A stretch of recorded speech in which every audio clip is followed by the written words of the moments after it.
Il-Ministru għall-Akkomodazzjoni Soċjali u Affordabbli Rodri Galdes inawgura proġett ġdid ta' akkomodazzjoni soċjali f'Bormla b'investiment ta' ftit inqas minn €9 miljun. Dan il-proġett rabbinja abbandonata tinbidel f'akkomodazzjoni soċjali mill-isbaħ fil-qalba tal-komunità.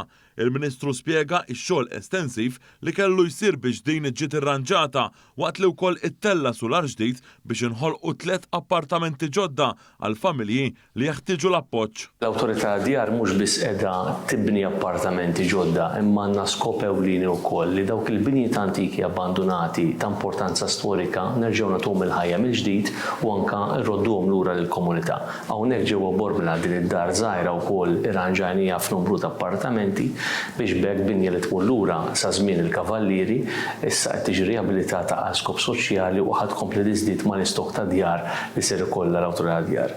U innota wkoll kif fil-waqt li sar ix-xogħol meħtieġ inżammaw il-karatteristiċi kollha tal-binja storika, inkluż il-bir tipiku antik li nstab.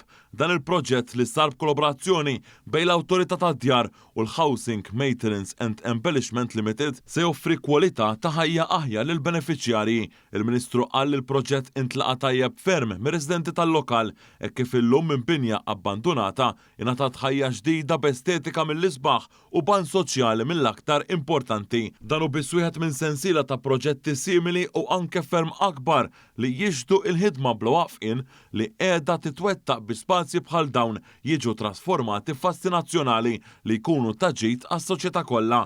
Galdes enfasizza irieda kontinwa tal-Gvern li jkompli jaħdem favur akkomodazzjoni soċjali affordabbli u dinjituża għall poplu kollu. Huwa importanti ħafna li mhux biss inkomplu nibnu biex ikollna iktar stokk adekwat għal nies vulnerabbli imma wkoll nirrestawraw dak li huwa ta' ġid komuni tagħna, dak li huwa ta' bżonn ukoll soċjali u storiku għal pajjiżna.